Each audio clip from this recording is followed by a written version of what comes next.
Have you ever seen a house like this? I found this one while visiting Old World, Wisconsin, an outdoor museum near Eagle. This house was built in 1858. Historians call this unusual construction style half-timbering. The builder used a mixture of wooden beams and bricks to construct this house.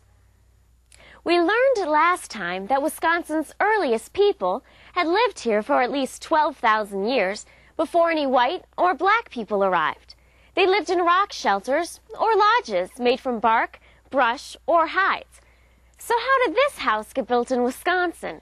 Let's investigate.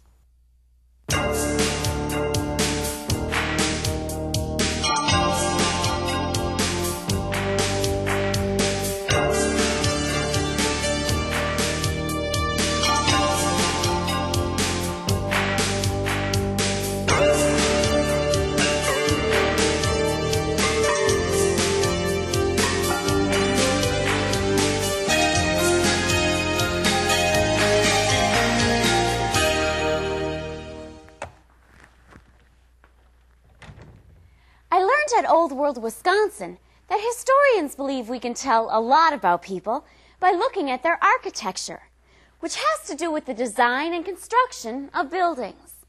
About 350 years ago, some groups of American Indians in southern Wisconsin lived in this type of house.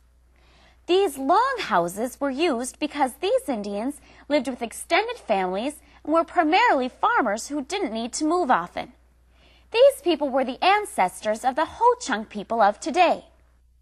People have also lived in northern Wisconsin for hundreds of years. The Northwoods are home to the Ojibwe people, who are also known as Chippewa. Let's see what we can discover there. Waskawaning is a recreated Ojibwe village. Nick Hawkins, a member of the Lac du Flambeau Band of the Lake Superior Chippewa, created this museum so visitors can explore a traditional Native American village. I asked him what kind of homes the Ojibwe people used to live in. Well, traditionally my ancestors were living in lodges not too unlike the one behind us, birch bark lodges, but my ancestors were very versatile. And being migratory people traveling around, they oftentimes had to use different bark. But predominantly, my ancestors lived in lodges made out of wigwas. Wigwas is birch bark.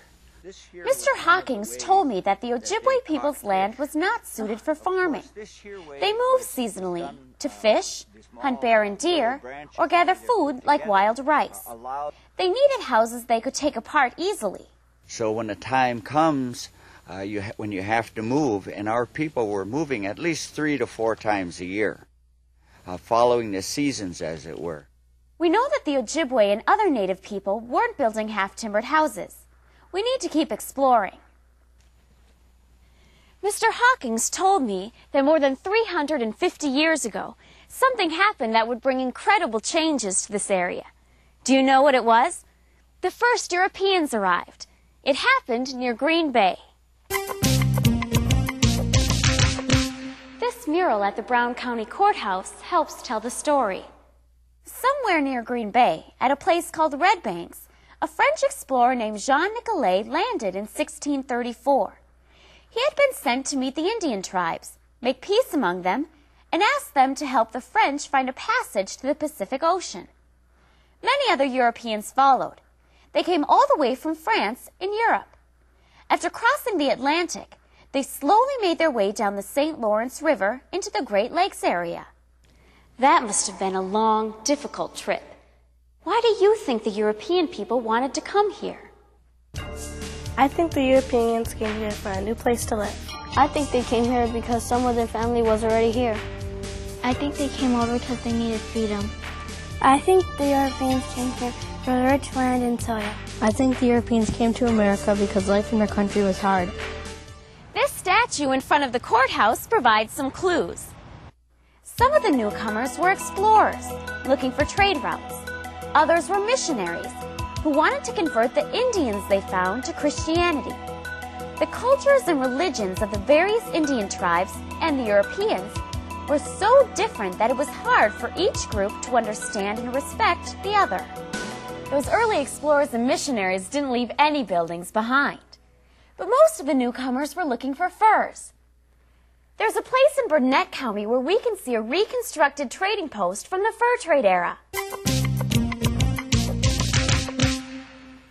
This is Fort's Foal of Juan, at the site of an original trading post from the fur trade era. In the 1600s, European people wanted hats and coats made from fur, especially from beaver. A new kind of architecture appeared in the Wisconsin woods. It wasn't like that fancy half-timbered home we saw at Old World, Wisconsin. The fur companies built trading posts where the trappers and traders could meet to exchange pelts and trade goods. The fur traders, sometimes called voyageurs, worked closely with the Indian tribes in this area, including the Menominee, Sauk, Fox, Miami, and Ho-Chunk.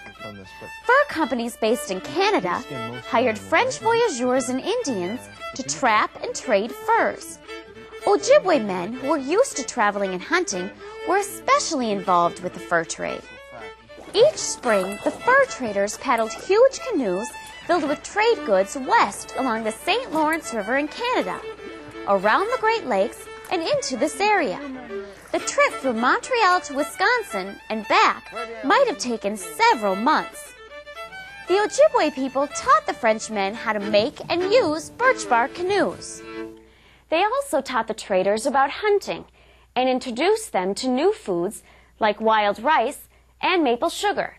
In return, the traders offered metal tools, iron kettles, guns, and cloth for trade. Do you think it was a fair trade? Many of the French traders adopted an Indian lifestyle, living in lodges and marrying Indian women. Their children inherited two cultures. People of mixed American Indian and French heritage were called Métis. There weren't many black people here then, but we know of some who married Indian women too. We've learned that Métis people didn't build half-timbered houses, but an important change in housing did take place. This is a copy of the deed to the first recorded sale of land in Wisconsin. The sale took place when a Frenchman who had married an Ojibwe woman purchased over 1,000 acres of land from two Indians. That Métis family built a simple log cabin. Log cabins were a sign that some people wanted a more permanent home, and they wanted to own the land, which was an idea most Indians didn't accept. In 1763, the British gained control from the French in the French and Indian War. 20 years later, the Americans gained control from the British during the American Revolution. By 1800, after 200 years, the fur trade era was ending. The demand for furs caused over-trapping, and beaver were hard to find. French and British traders had supplied canoes and clothing so the Indians could spend more time trapping. When the fur trade began to disappear, Indians and Métis, who had given up many of their old ways to work as trappers, faced poverty. The next group of people to arrive came from the British Isles in Europe and the eastern and southern United States. They weren't interested in furs, and they didn't think it was acceptable for white men to marry Indian women. Most of the newcomers were miners. Maybe one of them built that half-timbered house. I've been reading about a place in Potosi I think we should explore. This is the St. John's Mine. The tour guide told me that in the 1820s, the men working here didn't have time or money to build big houses. They lived near the mine in little shelters called badger huts, dug into hillsides, or made from rock and scraps of lumber. This is all that remains of one of those badger huts, where a miner once lived. Listen to what one miner wrote. The miners were so intent on making money by mining that they could not take time to build a comfortable home for their families. Instead, they usually lived in dens or caves. When they could, the miners built larger homes. They didn't build half-timbered houses, though. They cut the limestone to build these houses right out of the ground. Between 1812 and 1836, some 10,000 new settlers arrived. The newcomers wanted land. Can you guess what happened? Conflict between Indians and white settlers became more common. The different Indian nations here, including the Sauk, Fox, Ojibwe, and Ho-Chunk had to compete with each other and the new settlers for land and resources. Pressure from white farmers and lead miners caused politicians to move a tribe of Sauk Indians across the Mississippi River to Iowa. In 1832, a leader named Black Hawk brought back a group of people who wanted to plant crops on their old land. This frightened the white settlers. Soldiers chased the band for several months and finally caught up with them near the Mississippi River. Black Hawk's Sauk and Fox people tried to surrender. The white soldiers began shooting. As the men, women, and children with Black Hawk tried to escape across the river, almost all of them were killed by the soldiers and Dakota warriors. The American Indians' traditional way of life was ending. They lost the land they had once farmed and hunted. The government forced most of the Indians to move to small parcels of land called reservations. And the Métis people of mixed French and Indian heritage had hard choices to make. Some maintained an Indian lifestyle. Some adopted a more American lifestyle, but were often treated unfairly because of their Indian ancestry. The Black Hawk conflict was probably one of the most important events in Wisconsin's history. Black Hawk's defeat marked the end of more than 12,000 years when various American Indian tribes had control. In less than 50 years, they lost their claim to the land.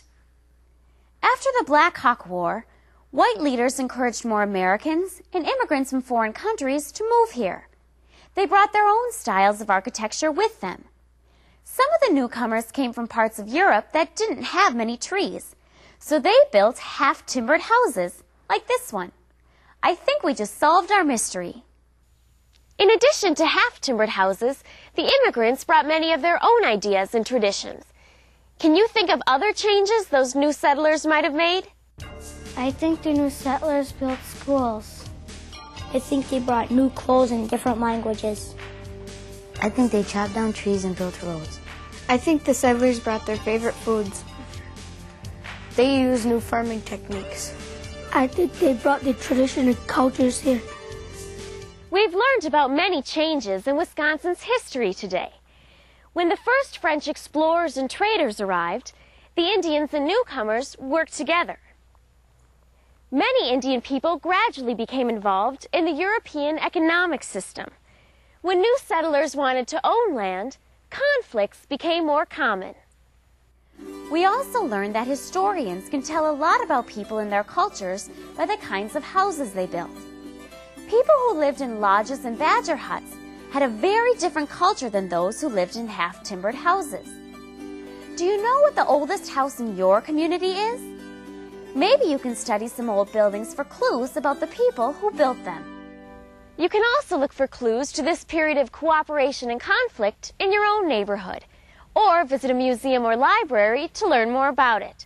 See you next time.